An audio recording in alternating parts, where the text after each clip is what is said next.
کا دنیا میں بجا دے۔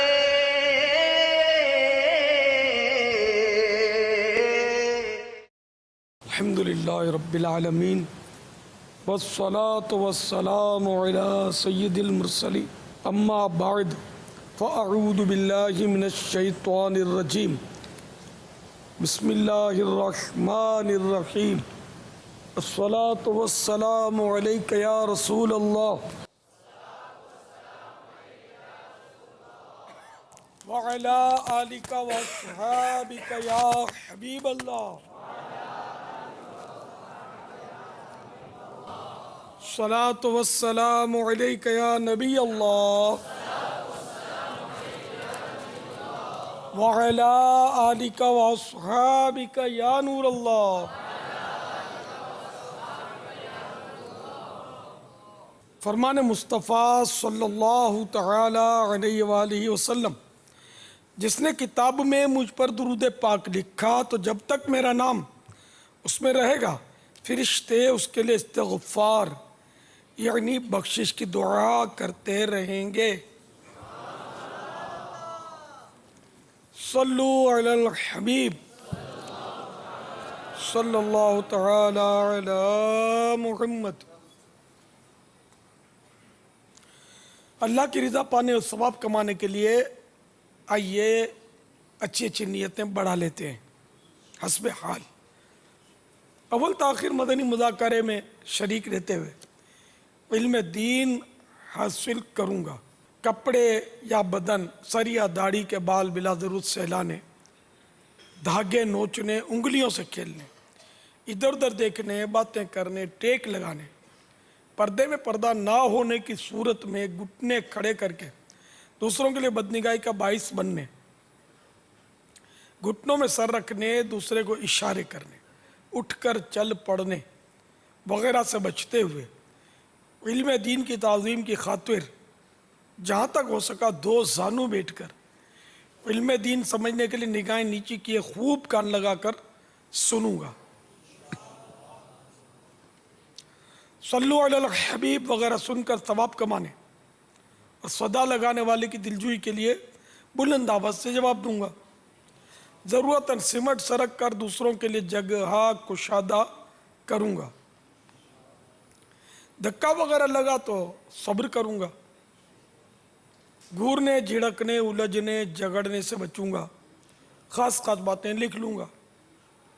حسب موقع عز و جل صلی اللہ تعالی علیہ وآلہ وسلم رضی اللہ تعالی عنہ رحمت اللہ تعالی علیہ، اور دونوں آخر الذکر کے جمع کے صیغے پڑھوں گا۔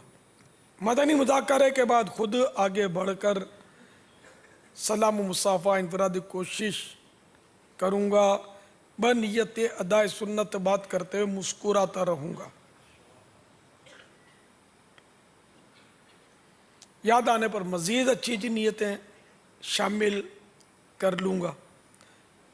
آج کے مدنی مذاکرے اور اب تک میرے پاس موجود نیکیوں پر رحمت الہی کے مطابق ملنے والے اجر کا ایصال ثواب کرتا ہوں ببارگاہ رسالت مآب صلی اللہ تعالی علیہ وآلہ وسلم، بوسیلہ رحمت للعالمین جملہ انبیاء و مرسلین، خلفائے راشدین، امہات المؤمنین، تمام صحابہ و تابعین و تبع تابعین، ائمہ مجتہدین، علماء کاملین، مشائخ عاملین، تمام بزرگان دین، کل مؤمنات و مؤمنین، مسلمات و مسلمین، مفسرین، محدثین، خصوصاً شہیدان و اسیران کربلا، جمیع اہل بیت اطہار، امام اعظم، غوث اعظم، اعلیٰ حضرت، صدر شریعت، قطب مدینہ، صدر الافاضل، مفتی احمد یار خان، مفتی دعوت اسلامی، حاجی مشتاق، حاجی زمزم رضا، تمام مبلغات و مبلغین مرحومین، خصوصاً 63 روزہ مدنی تربیتی کورس، 41 روزہ مدنی انعامات و مدنی قافلہ کورس، 12 روزہ مدنی کورس کرنے والے عاشقان رسول، آئندہ مستقبل میں کرنے کی سچی نیت رکھنے والے عاشقان رسول اور ان کی مجالس کو بھی میں یہ ایصال ثواب کا تحفہ پیش کرتا ہوں۔ رب یسر ولا تعسر وتمم لنا بالخیر، آمین بجاہ النبی الامین صلی اللہ تعالی علیہ وآلہ وسلم۔ آج 1435 سنہ ہجری کے شوال المکرم کی 12ویں شب ہے۔ عالمی مدنی مرکز میں آج عاشقان رسول کا ایک خصوصی مدنی مذاکرہ ہے، اور ہمارے یہ تینوں کورس جن کا بھی میں نے ایصال ثواب کے لیے تذکرہ کیا، تینوں کورس کے اسلامی بھائی یہاں مدعو کیے گئے تھے۔ آج تو ہماری دو دعوتیں ہوئی ہیں۔ ایک تو ہماری وہ روزوں کی بھی تحریک ہے نا، نفلی روزوں کی تحریک، تو رات بھی ترغیب ہوئی تھی۔ وہ سحری کے بعد جو روزہ رکھنے والے میرے پاس جمع تھے، مدنی مذاکرہ تھا رات جامعۃ المدینہ والوں کا، تو ان میں کافی سائیں بھائیوں نے سحری کی، آج نفلی روزہ رکھا، تو ان کی ترغیب ہوئی، تو صوم داودی کے لیے کچھ سائیں بھائی تیار ہوئے، جس کو ہم ممتاز، اگر ایک دن چھوڑ کر ایک دن روزہ، یا مہینے میں 15 روزہ چاہے 4 5 کر کے اکٹھے رکھ لے، تو پھر وہ صوم داؤدی نہیں رہتے۔ ایک دن چھوڑ کر ایک دن رکھتا رہے تو یہ صوم داؤدی کہلائیں گے۔ تو 15 روزہ مہینے میں رکھنے والا ممتاز ہماری نفلی روزوں کی مدنی تحریک ہے، جو مجلس مدنی انعامات کے ماتحت ہے۔ تو اس میں ممتاز تو وہی جو ابھی عرض کی، اور بہتر کا جو مطلب اعزاز ہے وہ ان کو کہ جو ہر جمعرات اور پیر شریف کا روزہ رکھے، تو یوں مہینے میں کبھی 7 کبھی 8 روزے ہو جائیں گے۔ اور مناسب سے مراد یہ ہے کہ ہر پیر شریف کا روزہ رکھنے والا، تو اس پیر شریف میں بھی ہمارے یہاں اجازت ہے کہ ہفتے میں کوئی ایک روزہ رکھ لے۔ اب مثلاً کل ایک طالب علم نے کہا کہ پیر شریف کے بجائے اگر ہم جمعے کا رکھیں تو ٹھیک ہے، آپ جمعے کا رکھیں، کہ جامعۃ المدینہ میں جمعے کو چھٹی ہوتی ہے، تو روزہ رکھ کر کمزور ہو جائیں اور طلب علم دین میں رکاوٹ کھڑی ہو تو پھر روزہ نہیں رکھنا ہے، نفلی روزہ جو علم دین کی تحصیل یہ نفلی روزوں سے افضل ہے۔ تو اس طرح یہ کہ وہ پیر شریف کے بجائے بھلے جمعے کا رکھیں، پیر شریف کا اگر برداشت کر لیتے ہیں اور ان کی تعلیم میں فرق نہیں آتا تو پیر شریف کا رکھنا چاہیے، کہ پیر شریف کا روزہ سنت ہے۔ تو یوں آج مطلب ان کی ایک تعداد ہوئی تھی، کچھ تو پنجاب وغیرہ جانے والے تھے، تو لیکن کچھ رکنے والے تھے جو باب المدینہ وغیرہ کے ہوں گے یا باہر کے ہوں گے تو رک رہے ہوں گے، تو ان کی بھی ایک تعداد تھی۔ تو آج لگ بھگ دعوت ہماری جو یہاں مغرب کے بعد ہوئی، تو آپ کے 3 دسترخوان تھے، لیکن مغرب کے بعد 2 دسترخوان تھے لمبے لمبے۔ تو اب اس میں گنتی تو 100 ہوں گے، 99 ہوں گے تقریباً، 99 کے آس پاس۔ پھر اس میں کچھ اور طفیلی تو ہوتے ہی ہیں، لیکن خصوصی مہمان وہی تھے میرے، ترکیب انہی کی بنی تھی کہ جو روزہ یہ پہلے تو میں نے ترکیب بنا لی، دعوت کا نہیں کہا تھا ان کو، پھر میں نے کہا چلو تمہاری دعوت. اب وہ بعضوں کی، وہ بیچاروں کی تھی روانگی، اب ان کا کیا، اب دعوت اور وہ روانگی، پھر ان کا کیا کیا ان کو- عیدی جی عیدی نہیں عیدی نہیں، ان کو 100 روپے پیش کیے تھے. میں نے کہا آپ راستے میں کہیں کھا لینا، یا آپ کی مرضی ہے 100 روپے رکھ لینا جو بھی ہے، کہ یعنی ان کو بھی حسرت نہ ہو کہ ہماری دعوت ماری گئی. میں نے کہا میرے کو روزوں سے بڑا پیار ہے، مجھے رمضان سے بہت محبت ہے، تو روزوں میں رمضان کی یاد ہے. سچی بات یہ ہے کہ سارا سال وہ کسی نہ کسی حوالے سے وہ رمضان نظر آتا رہے. کسی کا نام رمضان ہوتا ہے تب بھی میں اندر دل میں کچھ محسوس کرتا ہوں. تو ہے اللہ نے محبت دی ہے، اللہ اس کو دوام دے، استقامت دے، نظر بد سے بچائے. ہم سب کو اللہ تعالیٰ کے عطا کردہ اس پیارے پیارے رمضان سے محبت ہونی چاہیے.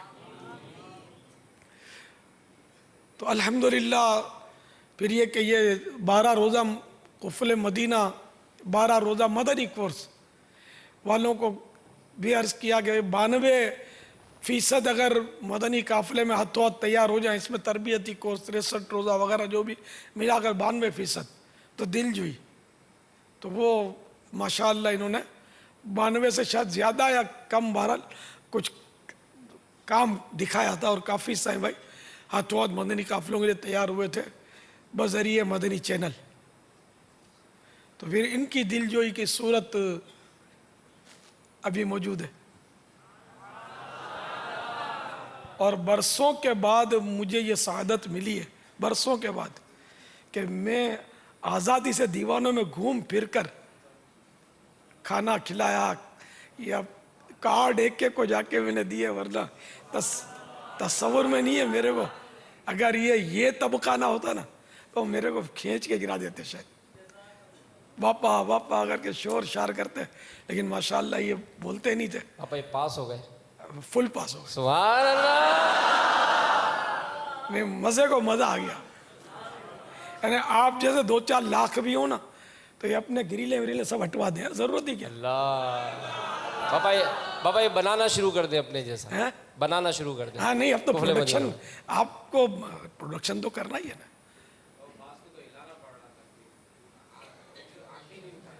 ماشاء اللہ. خیر وہ ماحول کا ایک اثر ہوتا ہے، اللہ کرے کہ استقامت ملے.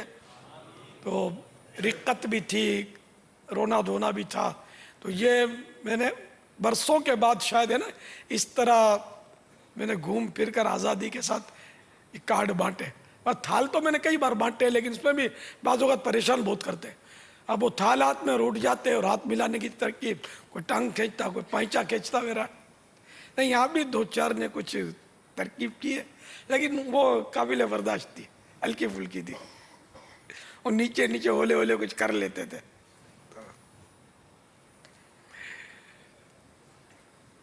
لیکن کم تعداد کم تھی. وہ ایسے سب ہو جائیں تو میں پھر آزاد ہو جاؤں یار. اب کیا گریل اور یہ دیوانوں کو، مطلب یہ مدینہ مدینہ ہو جائے. اللہ آپ کو سلامت رکھے. آپ نے بہت دل خوش کیا میرا. اللہ آپ کو خوش رکھے، اور اللہ تعالی جنت میں اپنے پیارے محبوب کا پڑوس دیکھ کر آپ کو خوش کر دے، اور یہی خوشی اللہ مجھے بھی نصیب کرے. آمین بجاہ النبی صلی اللہ تعالی علیہ وآلہ وسلم. تو اب یہ سلسلہ بڑھانا ہے. لیکن دیکھو یہ 12 دن کا کورس ہے، 63 دن کا بھی ایک کورس ہے. وہ مجھے یوں پسند بہت ہے کہ اس میں کئی فرض علوم سکھائے جاتے ہیں، نماز درست کی کروائی جاتی ہے، اور صورتیں بھی کچھ یاد کروائی جاتی ہیں، ہے نا الحمدللہ. تو قفل مدینہ کورس اپنی جگہ پر یہ 12 روزہ اہم ترین کورس وہ 63 دن والا ہے. کہ اس میں فرض علوم آپ کو نہیں سکھائے گئے ہوں گے. 12 دن میں کیا کیا سکھائیں گے، اس میں فرض علوم بھی ہیں. تو جنہوں نے 12 روزہ مدنی کورس کر لیا اپنا، اب وہ یہ نہیں کہ بس اب میں کامل مکمل اور ساری منزلیں میں نے طے کر دی، ابھی تو قدم اٹھایا ہے. ستاروں سے آگے جہاں اور بھی ہیں. تو ابھی آپ کو 41 روزہ مدنی انعامات و مدنی قافلہ کورس کرنا ہے. 63 روزہ تربیتی کورس مجھے بہت زیادہ پسند ہے. میں صحیح مطلب عرض کر رہا ہوں, بہت پسند ہے مجھے. اور یہ 12 روزہ قفل مدینہ کورس, یہ تو خیر مدینہ ہے, اس کا تو انکار ہی نہیں ہے. لیکن 63 روزہ میں علوم, فرض علوم ماشاءاللہ کافی ہے. پھر قافلے بھی ہیں اس میں, پھر اس میں ہر ایک کو ویلکم ہے. یہ بھی نہیں کہ بھئی امامے والا داڑھی والا ہی, داڑھی منڈا بھی ہے تو آ سکتا ہے, بے نمازی ہے وہ بھی آ جائے 63 روزہ تربیتی کورس میں, انشاءاللہ نمازی بن کے جائے گا انشاءاللہ. تو یہ اگر آپ سب کے سب یہ ذہن بنا لو نا کہ زندگی میں اللہ نے جب بھی موقع دیا, ہدف تو طے کر لو, سال میں, 2 سال میں, 6 ماہ میں, کہ میں 63 روزہ تربیتی کورس کیے بغیر انشاءاللہ مروں گا نہیں. مرنے سے پہلے 63 روزہ تربیتی کورس مجھے کرنا ہے. ایمانداری کے بعد بہت فائدہ ہے اس میں, بہت ہی فوائد ہیں جو میں نے اس کا بیان بھی کیا تھا کہ اس میں کیا کیا سکھایا جاتا ہے. اس میں بہت فائدہ ہے. اور جو ذمہ داران ہیں ان کو بھی 63 روزہ تربیتی کورس کرنا چاہیے. اراکین شورا کو بھی کرنا چاہیے, مجھے بھی کرنا چاہیے. 63 روزہ کورس ایسا ہے کہ جو جائے گا جھولیاں بھر کے نکلے گا انشاءاللہ. جان دی ہوئی اسی کی تھی, حق تو یہ ہے کہ حق ادا نہ ہوا. پھر تو 12 ماہ کا تو نام ہی نہیں لیا میں نے یار. 12 ماہ کرنے ہیں, 25 ماہ کرنے ہیں, وقف مدینہ ہونا ہے انشاءاللہ. باپا ایک عام فرد, عام شخص اگر یہ مختلف جو آپ نے مدنی پھول عطا فرمائے کہ زبان کی اس میں حفاظت ہوتی ہے, نفلی روزے رکھے جائیں, کم کھانا کھایا جائے اور نگاہوں کی حفاظت کی جائے, جو بھی مطلب یہ ہمارا ایک ہے, جیسے عام ناظرین اس وقت اگر ہمارے ساتھ بیٹھے ہوئے ہوں مدنی چینل پر, تو اس کا انسان کی اپنی زندگی پر کیا اثر پڑتا ہے؟ ایک ہوتا ہے لالچ ہوتی ہے کہ ٹھیک ہے یہ دعوت اسلامی کا ایک اپنا تنظیمی انداز ہے, کوئی دعوت اسلامی کے اندر تھوڑی ہیں کہ یہ تو امامے والے ہیں یا داڑھی والے ہیں یا اس طرح ان کے ماحول والے ہیں. لیکن کیا کوئی ایسے مدنی پھول ہیں کہ اگر ایک شخص دعوت اسلامی کے یوں ماحول میں نہیں ہے, اب مدنی چینل پر جیسے کہ عموماً ہوتے ہیں, تو جو کچھ ہم 12 روزہ یا یہ جو ہم دینا چاہتے ہیں, اس سے وہ شخص اپنی ذاتی زندگی اور اپنی گھریلو زندگی کو کیا فائدہ پہنچا سکتا ہے؟ کہ یہ صرف ایک دعوت اسلامی اور ایک تحریک ہی کا ایک انداز ہے, عام زندگی میں اس کا کوئی وہ حساب کتاب نہیں ہے.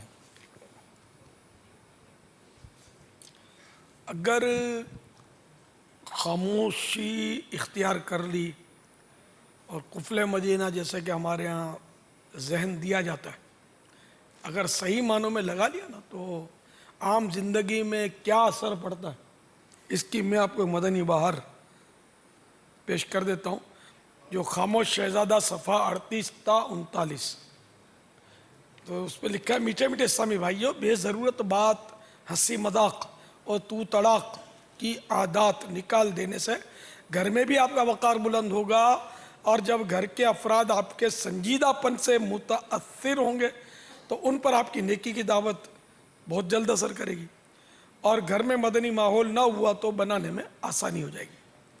چنانچہ دعوت اسلامی کے سنت بھرے اجتماع میں خاموشی کی اہمیت پر کیا ہوا ایک سنتوں بھرا بیان سن کر ایک اسلامی بھائی نے جو تحریر دی اس کا خلاصہ ہے. سنتوں بھرے بیان میں دی گئی ہدایت کے مطابق الحمدللہ مجھ باطونی آدمی نے خاموشی کی عادت ڈالنی شروع کر دی ہے. سبحان اللہ, اس کا مجھے بے حد فائدہ پہنچ رہا ہے. میرے ابو الفضول ہونے کی وجہ سے گھر کے افراد مجھ سے بدظن تھے, مگر جب سے چپ رہنا شروع کیا ہے گھر میں میری پوزیشن بن گئی ہے, اور خصوصاً میری پیاری پیاری ماں جو کہ مجھ سے خوب بیزار رہا کرتی تھی اب بے حد خوش ہو گئی ہیں. چونکہ پہلے میں بہت بکی یعنی بک بک کرنے والا بک بک کیا کرتا تھا, لہذا میری اچھی باتیں بھی بے اثر ہو جاتی تھیں, مگر اب میں امی جان کو جب کوئی سنت وغیرہ بتاتا ہوں تو وہ نہ صرف دلچسپی سے سنتی ہیں بلکہ عمل کرنے کی بھی کوشش کرتی ہے. تو گھر میں بھی اثر پڑے گا، دکانداری میں اثر پڑے گا، کاروبار پر اثر پڑے گا، بازار میں آپ ایک معزز شخصیت بن کر ابھریں گے۔ جو بک بک بک بک کرتے ہیں لوگ، سنتے ہیں اس کی بھی ہیں، حامیہ اس کی بھی ملاتے ہیں، لیکن اندرونی طور پر دل کے اندر ان کی محبت پیدا ہونا ذرا مشکل ہوتا ہے۔ لیکن جو خاموش طبیعت ہو نا، اس کی ایک الگ ہیبت ہوتی ہے، اس کا ایک اپنا اثر ہوتا ہے۔ تو اس لیے یہ کورس تو ہر ایک کو کرنا ہی چاہیے۔ سب کو میرا مشورہ ہے، ہر دعوت اسلامی والے کو یہ مشورہ ہے، جو دعوت اسلامی میں اگرچہ باقاعدہ نہیں بھی ہیں، وہ بھی آ کر اللہ آپ کو موقع دے تو 12 روزہ مدنی کورس کر کے دیکھیں۔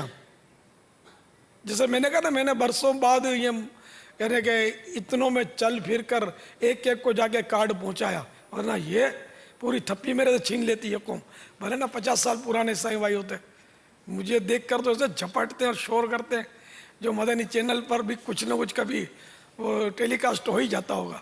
اور رمضانوں میں یہ مناظر بہت زیادہ ناظرین دیکھتے ہوں گے کہ کس طرح یہ لپک لپک کر آتے ہیں، لیکن یہ ماشاءاللہ نہ لپکتے تھے نہ جھپٹتے تھے، چپ چاپ بیٹھے ہوتے، ان کو ہلا ہلا کر کارڈ بازوں کو دینا پڑا۔ تو خاموشی تو ایسی ہے کہ میں آپ کو کیا بتاؤں کہ ایک غیر مسلموں کا بہت بڑا لیڈر گزرا ہے، وہ میں اس کا نام نہیں لوں گا، نہ اس سے ہم کو وہ استفادہ کر رہا ہے، اور یہ خاموشی کی تربیت ہمیں اسلام نے دی ہے، اور وہ اسلام کی بعض شخصیتوں سے بہت متاثر تھا وہ شخص، وہ لیڈر۔ خیر، وہ ہر پیر کو، ہر پیر، ہم پیر شریف بولتے ہیں، یہ جو بھی اس کو دن بولتے ہو، نام رکھا ہو انہوں نے، مختلف زبانوں میں مختلف نام ہوتے ہیں، تو وہ ہر پیر شریف کو سارا دن وہ چپ رہتا تھا،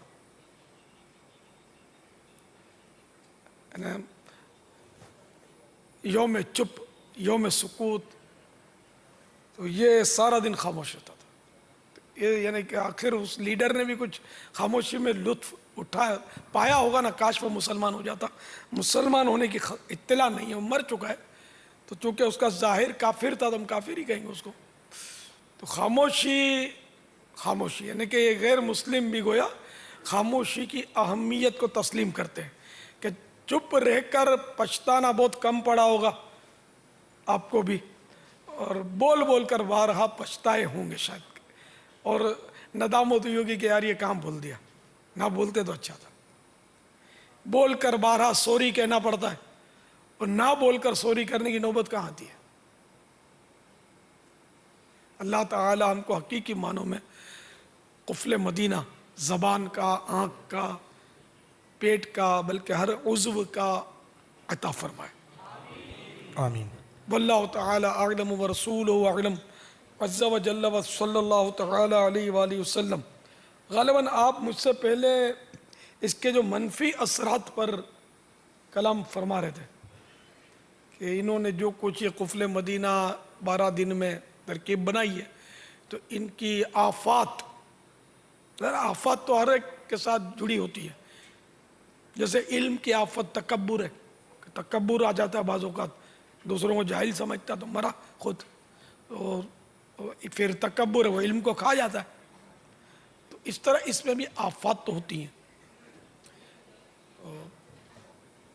کہ یہ اپنا تجربہ ہے کہ جب خاموشی کا ذہن ہوتا ہے نا، کہ بولنا نہیں ہے، تو اور سامنے آ کر کوئی بات کرتا ہے تو، اور پھر وہ اشارہ نہیں سمجھتا تو غصہ آتا ہے، یہ تجربے کی بات ہے۔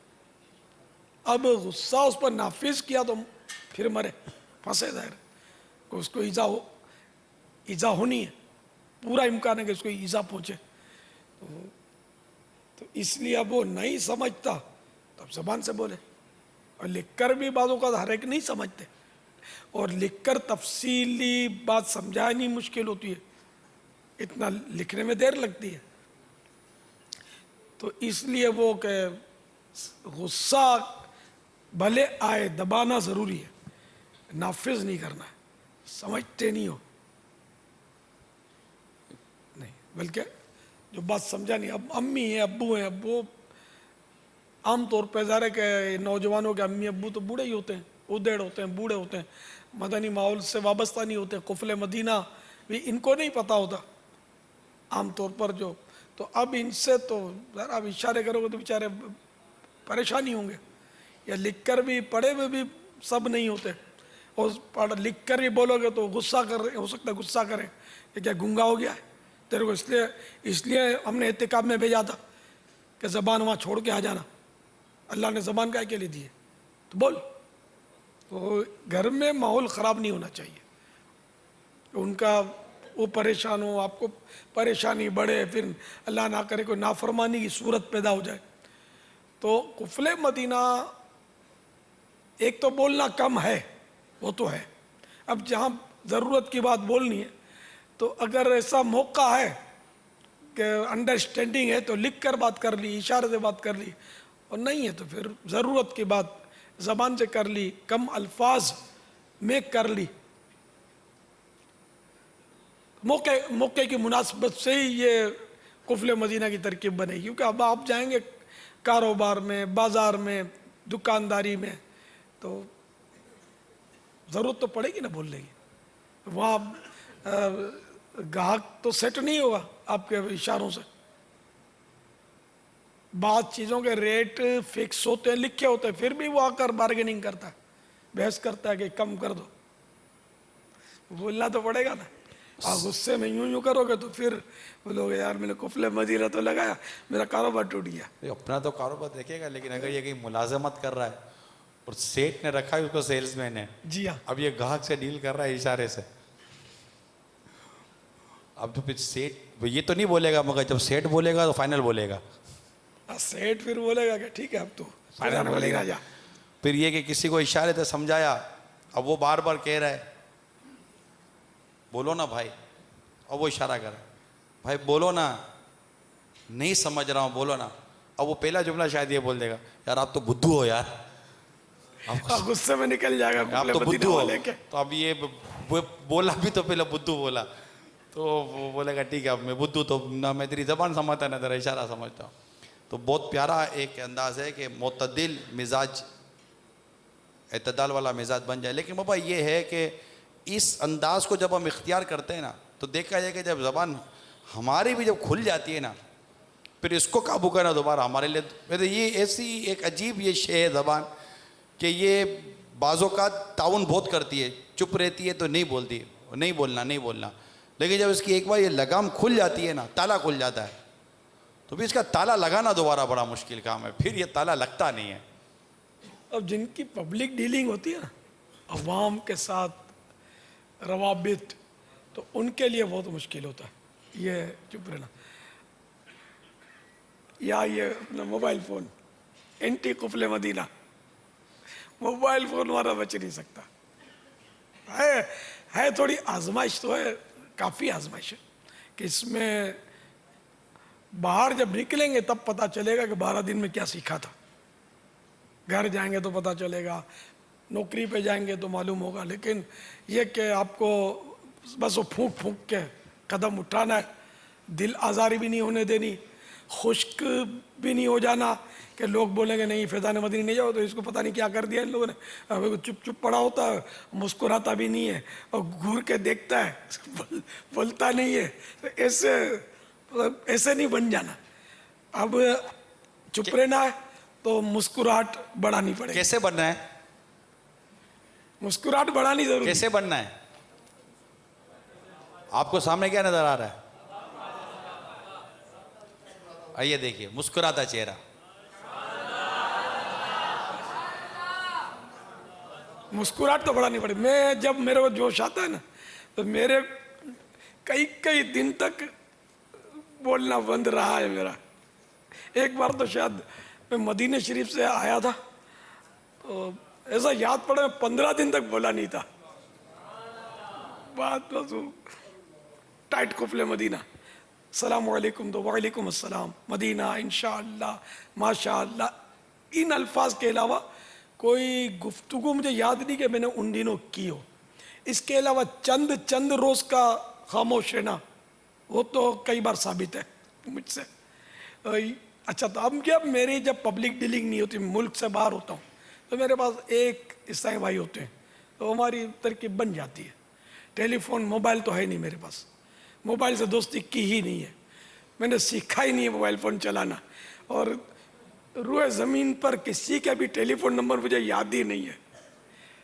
میرے بچوں کے پاس، سب کے پاس موبائل ہے، کسی کا بھی نمبر مجھے نہیں پتا، نگران شورا کا بھی نمبر مجھے نہیں پتا ہی نہیں ہے، دل لگاتا ہی نہیں ہوں.